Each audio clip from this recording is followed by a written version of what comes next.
Ordem Druídica do Brasil, curso Semente, Colon, Messos. História, Ascensão e Queda, Britânia. A Britânia, ela é a última das terras célticas a ser analisada de forma aprofundada a partir de registros da Era Clássica. A Britânia ela sempre foi conhecida dos cronistas clássicos, mas o fato de ela ser uma ilha ajudava muito no seu isolamento.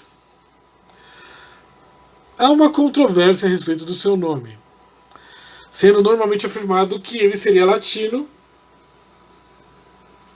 e este seria derivado do grego Bretannicae.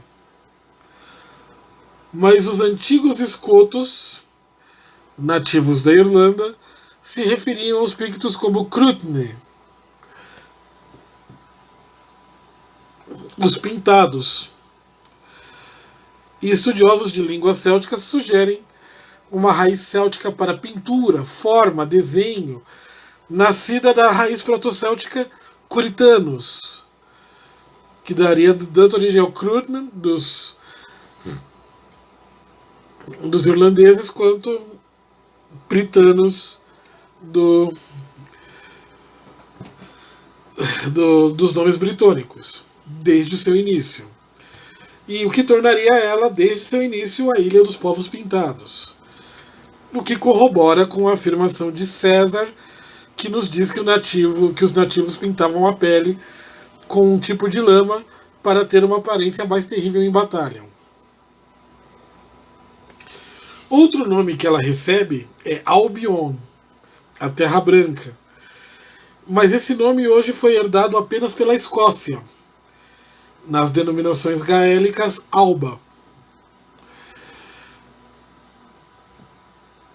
As informações sobre ela e todas as ilhas eram muito mais confusas e carregadas de preconceitos e superstições do que as da Gália, possivelmente pelo isolamento. Mas ainda assim, essa era considerada uma terra rica e habitada por diversas tribos.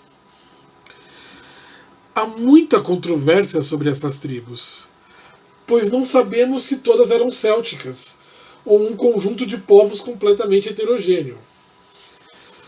Curiosamente, algumas tribos da Gália possuíam nomes semelhantes às tribos britânicas, como os Belgae, sugerindo que os povos tinham contato entre si, inclusive linguístico. De fato, é sugerido por alguns que a língua dos gauleses e britanos era tão semelhante que ela poderia ser chamada de galo britânico, ainda que nem todos os linguistas apostem nessa teoria. Não quer dizer que não houvesse características que os unissem. Sua estrutura social era semelhante à gaulesa, e seus druidas também estavam entre a casta de origem intelectual. Inclusive, de acordo com Júlio César, havia a crença de que a instituição druídica havia nascido na Britânia e só depois chegado à Gália. Eles eram um povo tribal e não unido a uma autoridade única central.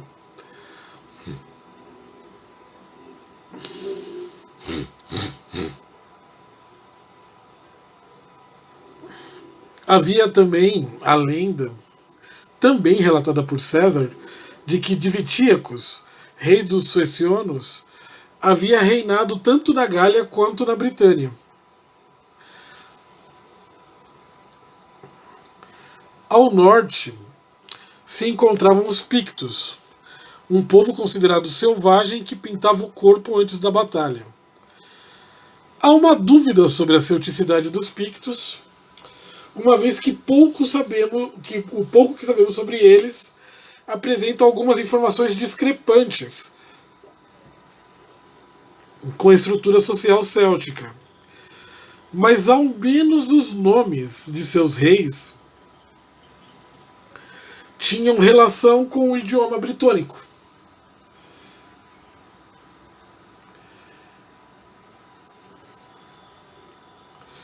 E também havia os escotos, nativos da Irlanda, que constantemente invadiam a Britânia em busca de espólio e escravos.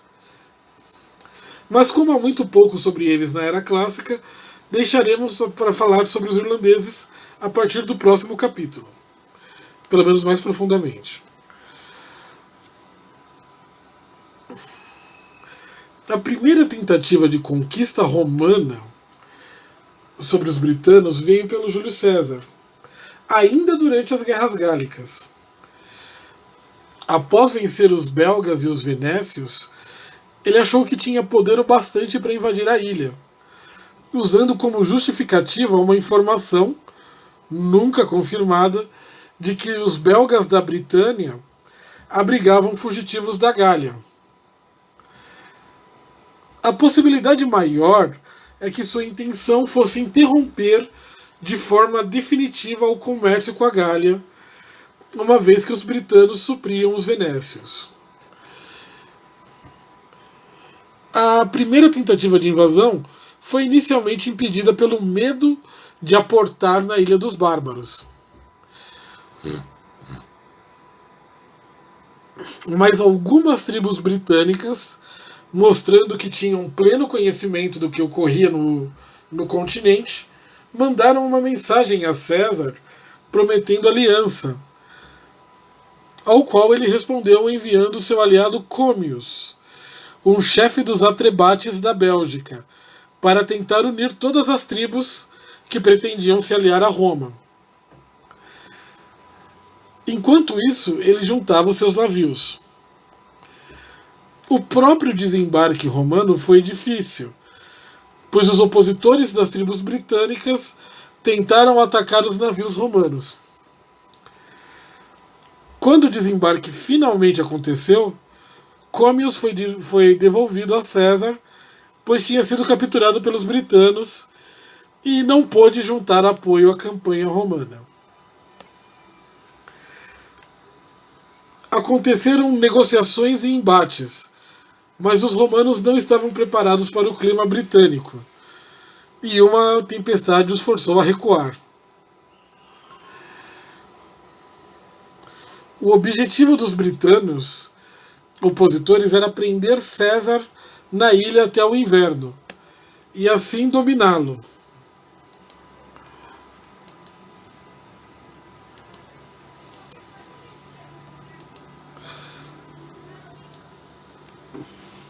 Apesar de não ter sido totalmente derrotado, César sabia que não podia suportar a situação até o inverno e resolveu voltar para a Gália.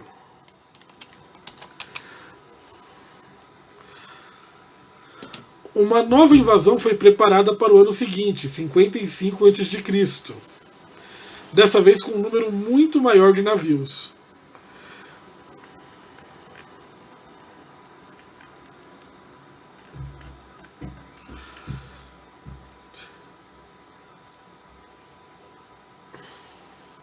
A invasão encontrou pouca resistência em Cantium, atual Kent, e os poucos britanos que ousaram enfrentar essa força, muito maior do que a primeira, foram desbaratados.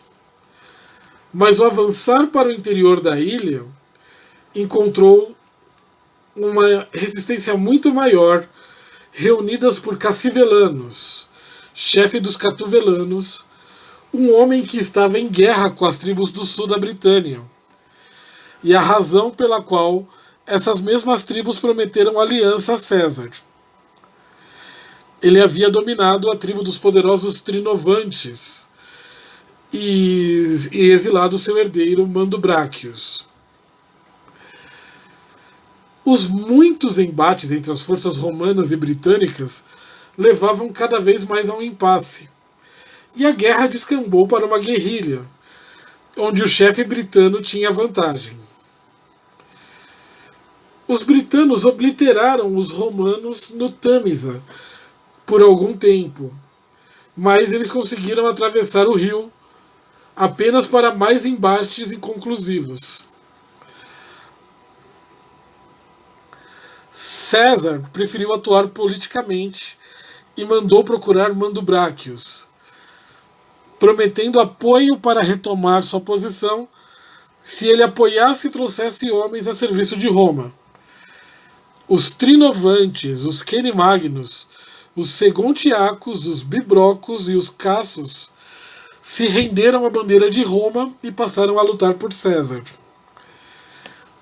Por sua vez, Cassivelanos pediu o apoio aos 4 reis de Cantium, que eram Kingetorix, Carvilius, Taximágolos e Segovax, para que atacassem César pela retaguarda. Uma tentativa que falhou. No final, Cassivelanos concordou em uma rendição parcial, concordando também em pagar um tributo anual a Roma, algo que nunca foi feito. As legiões romanas também não permaneceram na ilha, voltando para a Gália. Cassivelanos pode não ter sido vencedor completo, mas foi imortalizado na tradição galesa como Cassuarlaun ap Belimaur, Cassivelanos, filho de Bélio o Grande. Provavelmente um resquício medieval da lembrança do deus Belenos.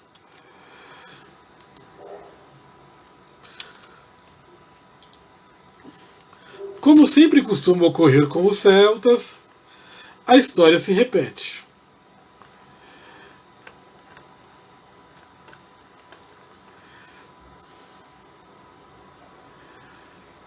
O rei Caratacus, filho de Conobelinos, rei dos Catuvelanos, começou a expandir as terras de sua tribo, assim como seu antecessor, para o território dos Atrebates britânicos.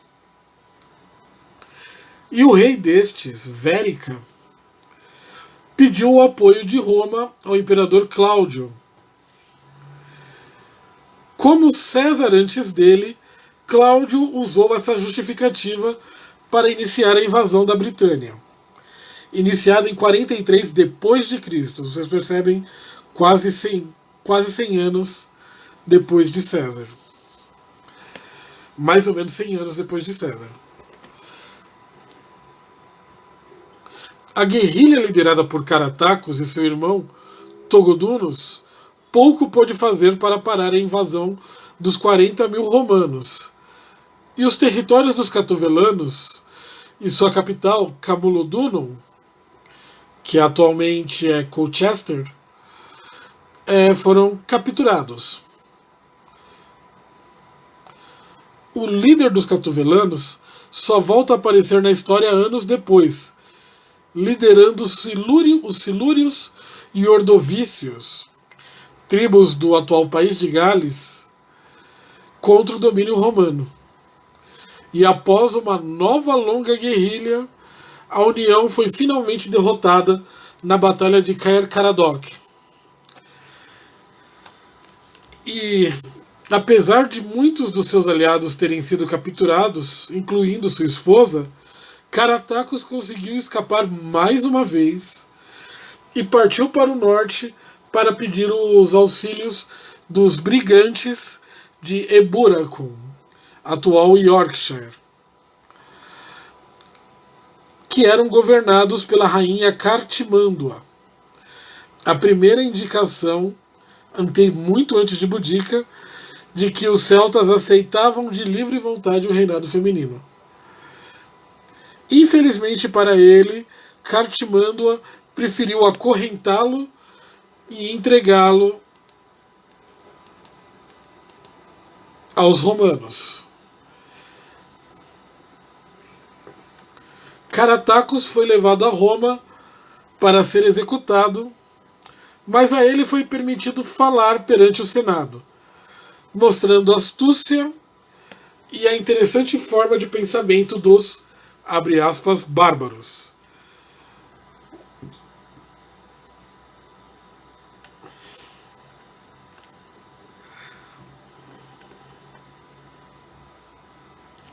Se o grau da minha nobreza e fortuna tivessem sido igualados pela moderação, em sucesso eu teria vindo a essa cidade como um amigo e mais do que um cativo.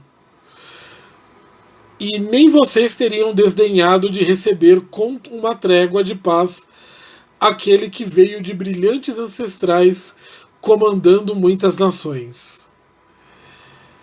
Mas minha presente parte, desfigurada como é para mim, é magnífica para vós. Eu tive cavalos, homens, armas e riqueza. Qual a surpresa se não estava disposto a perdê-los?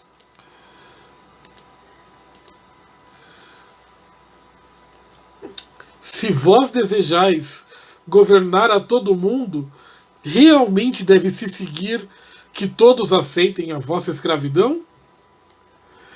Se eu agora estivesse sendo levado como um que tivesse se rendido imediatamente, nem a minha fortuna, nem a vossa glória seriam brilhantes.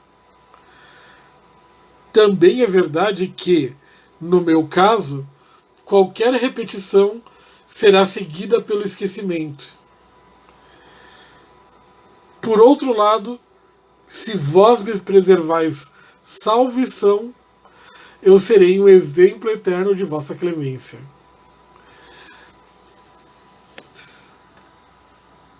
Caratacus foi libertado e partiu em exílio. Dele nada mais sabemos, além de que foi um chefe ousado e habilidoso com as palavras. Mas as batalhas pela Britânia não tinham terminado.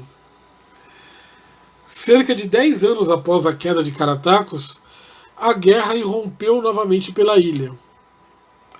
Búdica era esposa de Prasutagus, rei dos Essenos e aliado de Roma. Após sua morte, seu reinado passaria normalmente para sua esposa e filhas. Búdica era de linhagem real, de acordo com Tácitos e Diocácio, e era considerada uma mulher muito inteligente, além de muito alta e de voz impositora, com longos cabelos ruivos descendo pelas suas costas e usando adereços de nobreza, ao mesmo tempo que sempre carregava consigo uma lança que acariciava carinhosamente. Sua imagem era impressionante até para os romanos, embora ela nunca tenha sido chamada de rainha por eles, provavelmente por suas posições contrárias, ao contrário do que aconteceu com Cartimândua dos Brigantes, que era sua aliada. Mas os romanos preferiram tomar as terras de Búdica, açoitá-la e violentar suas filhas. Uma ofensa não apenas a ela, mas a toda a tribo. Na época, a Britânia fervilhava com rebeliões, e seu governante, Gaius Suetônio Paulinus, havia decidido que os principais fomentadores dessas rebeliões eram os druidas remanescentes. Então, como César havia feito na Gália, Paulinus empreendeu uma caçada aos druidas, que se refugiavam principalmente no oeste britânico. Mandando suas tropas para o oeste, o governador empreendeu caçadas e chacinas, culminando no massacre da ilha santuário de Inismona. Falar um pouquinho sobre Inismona.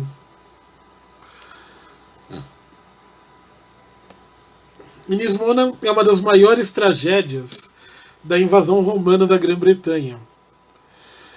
Quando Suetônio Paulino culpou os druidas pelas constantes rebeliões dos britanos e resolveu atacar a sua ilha santuário, Inismona, atualmente Anglesey, era um local de treinamento para os druidas, sua verdadeira ilha sagrada. E ela foi invadida por legiões romanas armadas, preparadas para passarem-nos pela espada.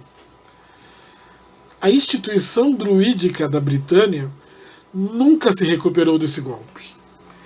Mas a lembrança de Inis Mona nos traz um exemplo claro do poder druídico. De acordo com Tácitos, quando as legiões atravessavam o canal para a invasão, a visão dos druidas e sacerdotisas vestidas de negro, praguejando e fazendo orações, paralisou o exército romano por um instante. Nem que fosse apenas por medo.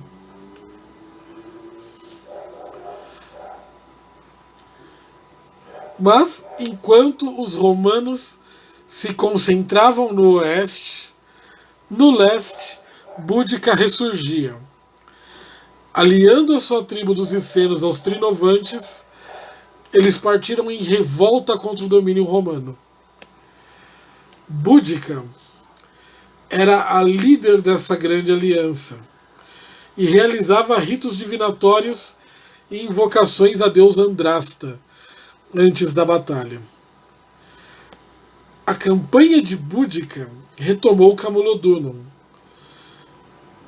em domínio romano desde os tempos de Caratacus, e massacrou todos os seus habitantes. Não agiu diferente em Londinum, atual Londres, destruindo a cidade e sacrificando os prisioneiros romanos dentro do templo de Marte e levando suas cabeças presas à carruagem de guerra. Verulamium, atualmente St. Albans, também se tornou vítima da fúria de Búdica e seus soldados, e isso forçou o retorno apressado de paulinos para o leste, pois cerca de 80.000 romanos já haviam caído perante o Levante. O governador romano juntou as tropas que restavam e as colocou em um terreno estreito, tanto para canalizar os ataques dos britanos, como para diminuir a sua vantagem numérica. E também para evitar que as tropas romanas fugissem perante o inimigo superior. Uma tática arriscada, mas bem conhecida dos romanos e que sabemos foi aperfeiçoada à perfeição pelo povo de Esparta muito antes disso. Os britanos estavam em maior número e Búdica acreditava na vitória. Seu discurso perante os soldados, como relatado por Diocácio, lembrava a todos que não era estranho aos britanos serem comandados por uma mulher. Contudo, apesar da bravura, a formação de batalha romana prevaleceu, e a impossibilidade de flanquear os inimigos, usando seu maior número, trouxe queda à rebelião da lendária rainha da Britânia. Búdica morreu pouco após, e não há certeza sobre como tal morte ocorreu. Mas a crença geral é a de que ela se envenenou para que não fosse capturada, invocando o nome de Andrasta em seu último suspiro.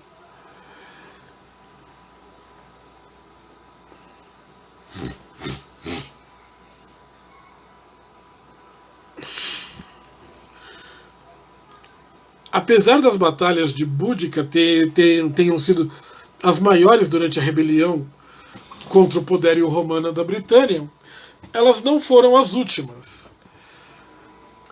Rebeliões continuavam a pipocar pela ilha, e pelo menos mais um grande líder teve seu nome gravado na história pela luta contra o Império. Este foi Cálgacus. Durante a campanha de Július Agrícola para conquistar o norte da ilha, a atual Escócia, ele enfrentou a resistência feroz dos caledônios, um povo bravo e furioso, descrito como ruivos de grande tamanho que atacavam de surpresa vindos das montanhas. Cálgacus liderava os caledônios ao longo da campanha, sempre com ataques surpresas e retiradas rápidas para as montanhas, o que minava aos poucos a força dos romanos. A campanha de Agrícola se tornou baseada em atacar povoados de campônios para tentar atrair cálgacos para o campo aberto.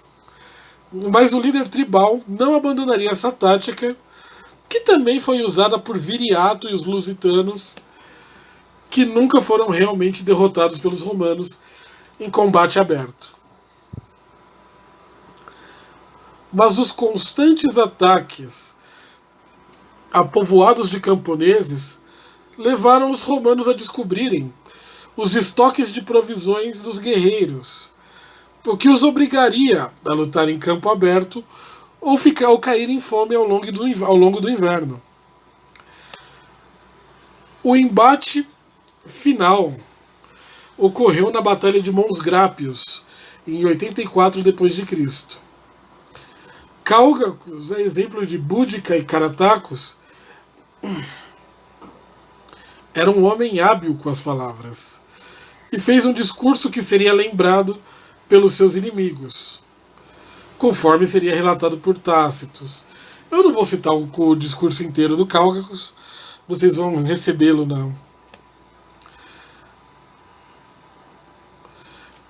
no material escrito, mas ele ficou conhecido principalmente pela sua frase final,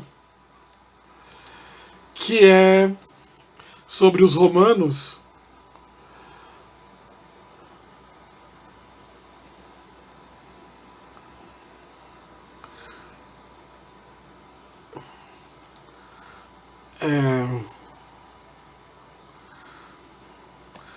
Únicos que ele fala sobre os romanos. Únicos entre os homens, eles cobiçam com igual avidez a pobreza e a riqueza. Para roubo, massacre, saque, eles deram um mentiroso nome de império. Eles criaram um ermo e chamam isso de paz.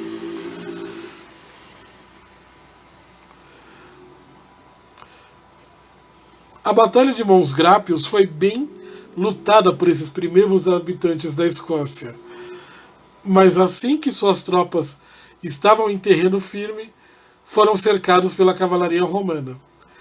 E o último grande líder a se opor à dominação romana da ilha caiu, ainda que seu mérito seja registrado como o primeiro escocês a ter seu nome lembrado pela história: Cálgacus, o portador da espada.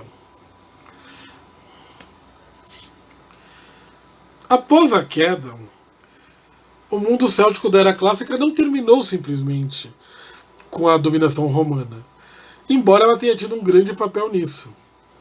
A Gália ainda era Gália, a Britânia ainda era Britânia, ainda que ambas fossem províncias romanas. A introdução das leis romanas trouxe diversos avanços sociais para essas regiões, mas ao mesmo tempo destruiu muitos dos costumes mais antigos do povo. A Gália e a Ibéria sofreram mais do que a Britânia, estando mais próximas da capital do Império, pois a introdução da língua latina começou a minar os idiomas célticos nativos. Ainda assim, a adoção da escrita romana permitiu o surgimento de mais inscrições gaulesas do que antes. E isso nos permite desenvolver diversos estudos sobre a língua e sua relação com os idiomas célticos, com os idiomas célticos modernos. Na fria ilha da Britânia, a imposição do latim era menos rígida, e o britânico foi apenas realmente ameaçado posteriormente, com a invasão saxã. Templos aos deuses foram erigidos e muitos deuses célticos eram cultuados sob a assimilação romana, enquanto alguns outros, como Epona na Gália e Endovélico na Lusitânia, acabavam sendo adotados pelos próprios romanos que se estabeleciam no local. Perda mais grave é o poder da instituição druídica, pois as perseguições nunca conseguiram extirpar totalmente essa antiga casta sacerdotal e erudita, mas seu papel na sociedade foi severamente diminuído.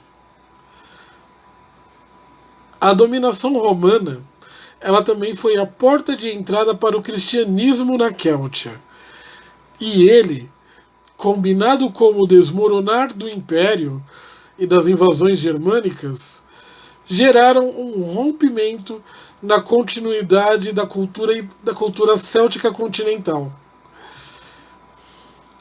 Ainda existiram influências, principalmente no norte da Ibéria e a região outrora habitada pelos venécios, que havia sido devastada por César, mas receberia um novo influxo de influências célticas.